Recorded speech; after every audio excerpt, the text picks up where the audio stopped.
Want a large SUV that can walk the walk as well as talking the talk? What about one you probably aren't familiar with, SsangYong's Rexton? If you're secure enough in yourself not to care too much about badge equity and want a large, capable, well-equipped 7-seat 4x4 for sensible money, it makes a lot of sense.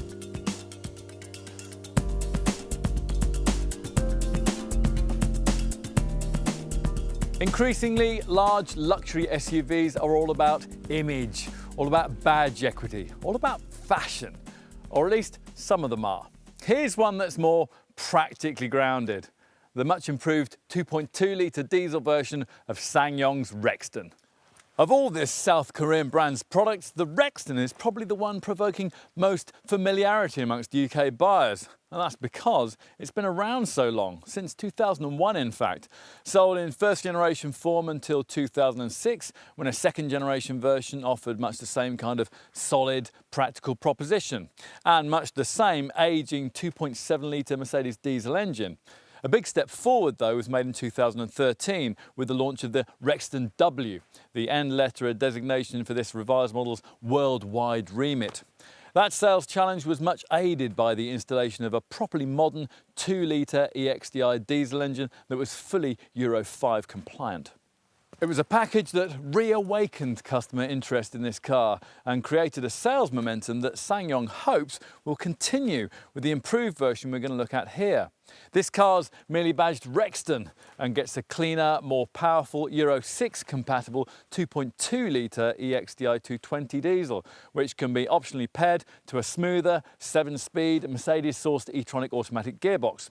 At the same time, the brand has updated the car's interior, smartened the looks and added extra equipment, all part of a package of changes that have brought us a more modern, up-to-date product.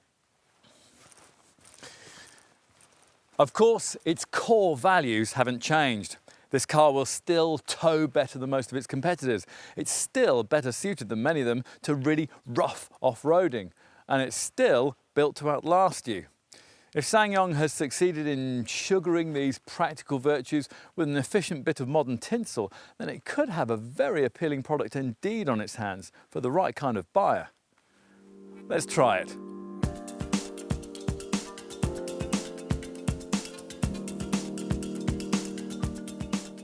Modern SUVs are usually marketed as being very car-like. This one isn't.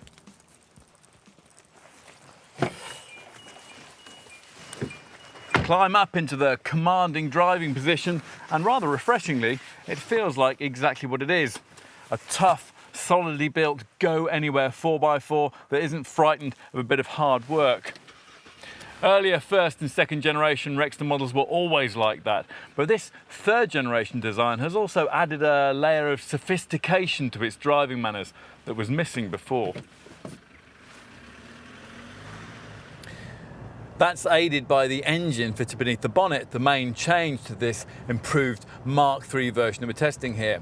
In place of the 155 PS 2-litre EXDI Euro 5 diesel this car was originally launched with, there's now a 178 PS 2.2-litre EXDI 220 Euro 6 diesel power plant. And to be frank, the Rexton really needed this. All the more expensive cars it directly competes with, 7-seat SUVs like Toyota's Land Cruiser, Kia's Sorento and Hyundai's Santa Fe all offer at least 20% more power than this car could originally provide. SsangYong realised that if this Rexton could get on terms with its rivals in this regard, improve its efficiency figures and continue to substantially undercut them on price, then its buying proposition would be substantially enhanced. And that's exactly what's happened. True, other contenders in this class can still offer a little more power, but where it matters, this Rexton can now hold its own against them, thanks to its usefully bolstered 400 Nm torque figure. That's an 11% improvement on before, and it helps that the grunt is delivered low down in the rev range, just where you need it, from as little as 1500 RPM. It's certainly perfectly adequate to shift the substantial 2.1-ton curb weight, and is the main reason why the car can offer such a hefty 3-ton towing capacity. True, that is a touch less than a Discovery or a Shogun, but then those cars are much pricier than this one. More relevant is the fact that a closer rival like Kia's Sorento or Hyundai Santa Fe will only haul 2,000 kilograms when equipped with the automatic gearbox that most towers want. It all means that this SsangYong will make light work of hauling large caravans, horse boxes, boats or work trailers. It's not precious about getting up to its axles in mud either. You'd hesitate to take most luxury SUVs seriously off-road, and even if you did, you'd constantly be worrying about damaging the thing. There's none of that here. The tougher the terrain, the better this Rexton likes it, thanks to its solid ladder-framed chassis and heavy-duty low-ratio four-wheel drive setup that splits the torque equally between the front and the rear axles to provide all-round traction and to ensure optimum grip even in the most challenging circumstances. Steeply undulating terrain is no problem either, thanks to 216 millimeters of ground clearance, an approach angle of 28 degrees, a 25.5 degree departure angle, and a ramp breakover angle of 22.5 degrees. So, it walks the walk when it comes to hard work, but can it also talk the talk on tarmac, where after all, you're going to be spending most of your time? Well, SsangYong has done its best to improve things here, and in this enhanced model added in the option of the much smoother Mercedes-sourced 7-speed e-tronic automatic gearbox that's been fitted to this test car. Don't assume from that, though, that this South Korean brand has tried to turn this Rexton into some kind of cut-price BMW X5 or Audi Q7 rival. It hasn't, nor does it wish to. Those luxury SUVs have passenger car-like monocoque chassis and air suspension setups that would compromise this one in extremis. No, the point that we're trying to make is this, that SsangYong has narrowed the gap to big SUVs of the modern era whilst retaining the kind of go-anywhere practicality that most of them can only dream of, and doing so at a fraction of the price. Yes, there is a price to pay for that. If you picture Rexton into a corner, you'll notice the rather over-assisted steering, and yes, there will be plenty of lean and understeer. Not significantly more, though, than you'd expect to get in, say, a Mitsubishi Shogun or even a pricey Land Rover Discovery. Ultimately, it just comes down to what you want. And if that happens to be a tough and durable workhorse, then you probably won't be looking at throwing a car of this kind around anyway. In which case, you'll probably find the ride and handling balance an acceptable trade-off for the extra capability on offer.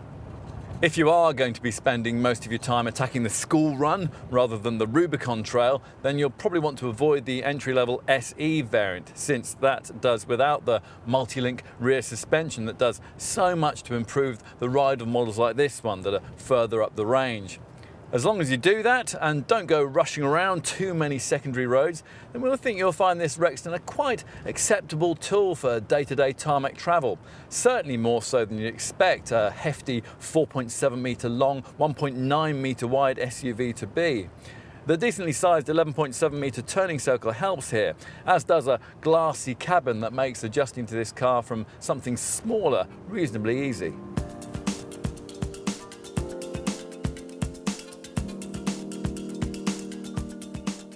SsangYong says it's designed this Rexton around the principle of practical elegance. Well, have they achieved that? Well, if you fit into the target demographic, you might well think so. You don't get the sophisticated avant-garde looks that you'd find with a premium badged German rival, but then that is not the kind of SUV that this car is trying to be. Instead, the shape speaks of tough but very nicely finished 7-seat sensibility, and manages to do so using design language smarter than you might expect from a budget brand. So far, so good. Get up close and personal here at the front, and the detailing is quite nice too. Minor aesthetic tweaks aimed at creating a more contemporary look include a subtle restyle for the chrome grille, brighter projector headlamps and trendy LED positioning lights. In profile, you get more of a perspective on the 4.7 metre length that makes possible this car's proper 7-seat capability. The chunky flanks are emphasised by a pronounced mid-level crease connecting wide wheel arches that on this top model house smart 18-inch diamond-cut alloys. There are standard roof rails, while most models get these useful side steps too. And at the rear, well, as before, the chunky rear lights, the wraparound glasswork and the neat roof spoiler remain. Underneath it all, though, is the thing that counts, the kind of tough ladder-framed chassis that all big SUVs used to have before they became all city slick, bling and ineffectual off-road. Yes, it does set this car back behind car-like monocoque-based rivals on tarmac, but for heavy-duty use, there's not much to beat it. Time to take a seat behind the wheel. Now, a proper off-roader should have a properly commanding driving position, and this one does. This is certainly old-school SUV motoring, but then in some ways that is rather refreshing. SsangYong isn't going for the last word in design elegance here, although having said that, efforts have been made to smarten up the cabin, notably with updated instrumentation and this smarter 4-spoke multifunction leather-trimmed steering wheel, which comes complete with audio, telephone and cruise control buttons. You also get this aluminium look finish applied liberally across the centre console, which features LCD readouts that can be hard to read in direct sunlight. There are a few soft touch materials too, although not enough to detract from the built to last feel. And storage for the paraphernalia of everyday life? Well, it's true that the door pockets and the glove box could be a bit bigger, but overall there's plenty of room for your odds and ends, and even a special overhead compartment for your sunglasses.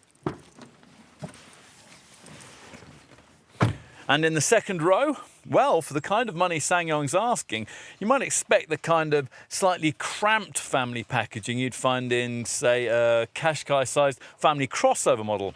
Instead, what you get is a car that, thanks to a wheelbase some 30mm longer than a Toyota Land Cruiser, costing nearly twice as much, offers decent space for 2 or 3 folk. The seats don't slide, but they do recline. And a nice touch that some rival products overlook is the provision of reading lights here that'll be welcome on longer motorway trips. That long wheelbase means there's room for third row seating too. Now, you don't get this on the top spec ELX model we're trying here, even as an option. The premium leather fitted to this variant would be expensive to add to these extra chairs, and that's a needless expense for the 50% of Rexton buyers who choose to delete boot-mounted seating in favour of having a larger cargo area. Where 6th and 7th chairs are fitted, they're really only meant for children, thanks to the tiny footwell you get. And that's due to the high floor necessitated by those 4-wheel drive underpinnings. And boot space? Well, if you go for a 7-seat version and have all the chairs upright, you get up to 248 litres of space if you load it up to the ceiling, which isn't bad. This 5-seat model gives you the kind of capacity that all Rexton owners will be more likely to be using on a regular basis, about 475 litres. Fold the second seating row and a very reasonable 1,338 litres of space is opened up, and that's about 35% more room than you get with a rival Toyota Land Cruiser.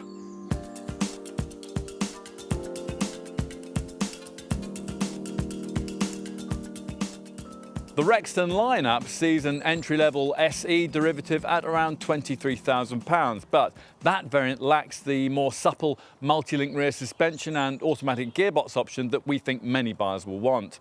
For these things, you'll need to find another £2,500 and stretch your budget to just over £25,000 in order to get the leather-lined mid-range EX version that we'd choose. At this level, you've the option to pay SsangYong a further £1,500 if you want the Mercedes-sourced 7-speed e-tronic automatic gearbox that we're trying here.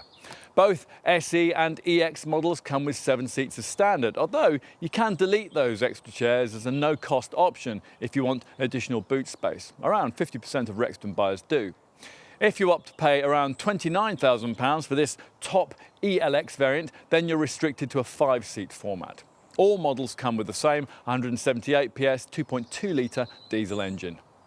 On to the value perspective. Well, yes, SsangYong is charging more for this Rexton than it used to, but it's still offering this model at prices that'll see you getting an awful lot of SUV for your money. For the cash this Korean brand is asking, you would struggle to get even a feebly capable 4x4 Qashqai-sized family crossover model. And that class of car wouldn't give you 7 seats, proper off-roading capability, or decent towing capacity. So, what else can you currently buy that will potentially seat more than 5 people and can capably tackle almost anything off the beaten track? A Kia Sorento, a Mitsubishi Outlander, Nissan X-Trail or a Hyundai Santa Fe? Well, these are the kinds of cars the magazines tend to compare the Rexton to, but you don't get a proper low-range gearbox on any of those models, nor can they tow as much. And anyway, they're priced in the £26,000 to £30,000 bracket in their most basic forms, and you'd have to pay a lot more than that if you want a variant with equipment levels to match those that you find in this SsangYong. For us, a long wheelbase Mitsubishi Shogun would probably provide a closer match to the tough size and practicality that's on offer here. But that will cost you around £30,000, and again, much more if you want Rexton levels of equipment. Otherwise, for a product properly capable of taking on this SsangYong, you'll need the kind of £38,000 to £45,000 budget that would be required for a new Toyota Land Cruiser 2.8 D4D or Land Rover Discovery. Now, I say new because SsangYong actually thinks this car's closest competition will come from used examples of both these models, which will have led tough lives and won't come with a kind of all-inclusive lengthy warranty that you get here. So, yes, you can see this Rexton's appeal. Now, if you're tempted by the SsangYong's proposition, then a glance at the standard spec might well tempt you towards a test drive. Even the entry-level SE model gets alloy wheels, roof rails, front fog lights, an alarm immobiliser, power heated mirrors, a heated lower front windscreen and a headlight levelling system. Inside there's 7 seats, automatic air conditioning, cruise control, remote keyless entry, an auto-dimming rear view mirror and a leather-covered steering wheel from which you can control a decent quality 6-speaker CD stereo with iPod and Bluetooth phone connectivity. Now, pay a little more and you can update the audio offering to the clever but rather complicated Kenwood infotainment system with navigation, a DAB radio and DVD capability. Go for the plusher EX variant and you get leather facings on all 7 seats with power adjustment for the driver, larger diamond cut 18-inch alloy wheels, side steps, rear parking sensors and solar controlled privacy glass. At the top of the range, this 5-seat ELX derivative includes the automatic gearbox as standard equipment and further adds heated seats front and rear that are finished in higher quality 2-tone leather, front parking sensors and an electric sunroof. Plus, as standard, you get the Kenwood infotainment and navigation systems that I just mentioned. And options? Well, it is a little surprising to have to pay extra for metallic paint, but otherwise, apart from the in-car entertainment upgrade I mentioned, and of course the option of a tow bar, there really isn't too much else to spend your money on. Safety-wise, though this car hasn't been tested by Euro NCAP and doesn't feature curtain airbags, most of the other safety features that you expect to find are in evidence. So there are dual front and side airbags, while Isofix child seat mounts are fitted onto the outer seats in the second row. Now, to hopefully ensure that you never have to use them, there are ABS brakes, ESP stability control with ARP, active rollover protection, and for easing down steep slopes, HDC, hill descent control. There's also tyre pressure monitoring and speed sensing door locks.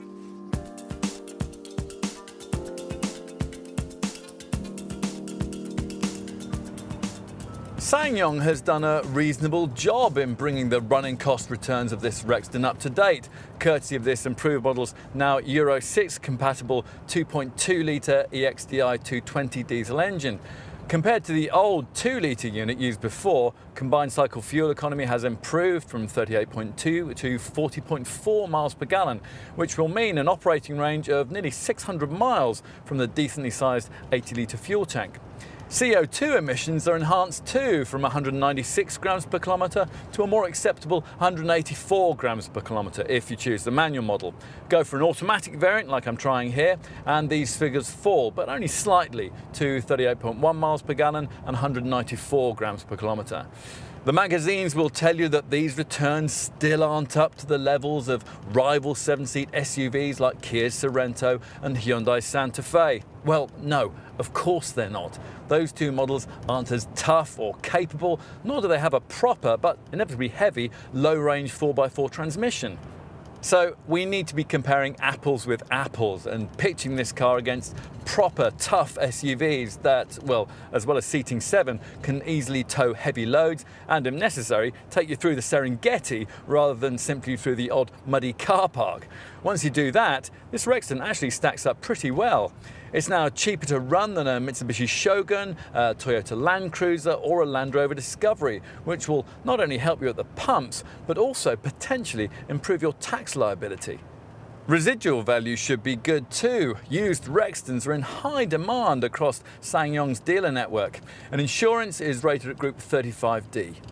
Perhaps the best bit though is the peace of mind that comes as standard with this car, thanks to SsangYong's impressively complete, class-leading 5-year limitless mileage warranty. Limitless meaning the lack of the kind of irritating maximum mileage condition that many other brands impose in their small print.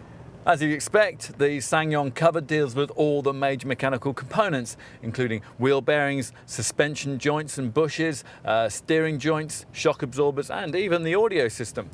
Wearable components such as clutch discs and brake friction materials that could have their life reduced by poor driving are covered for 1 year or 12,000 miles, while the battery and paintwork are covered for 3 years.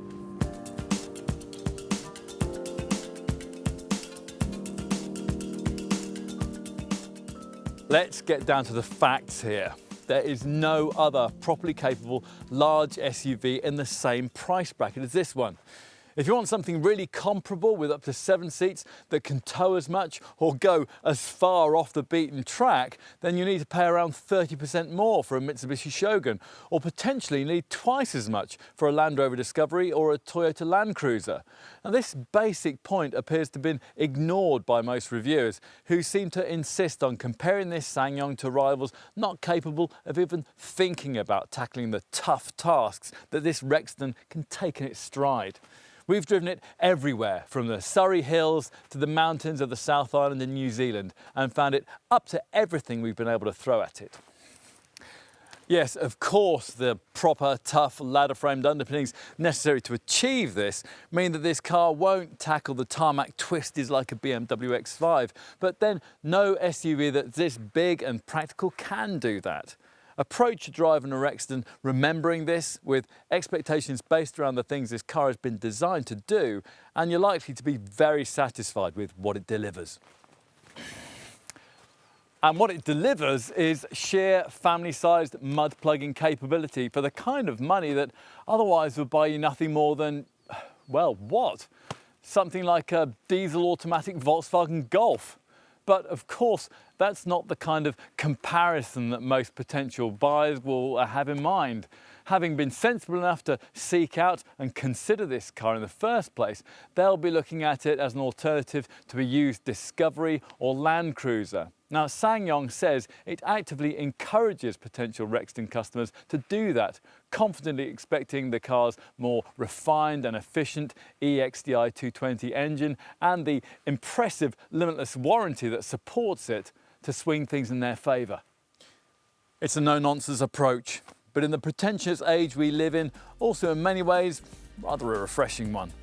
Old school virtues then from Korea's oldest and most experienced brand. Just the way loyal SsangYong buyers like it.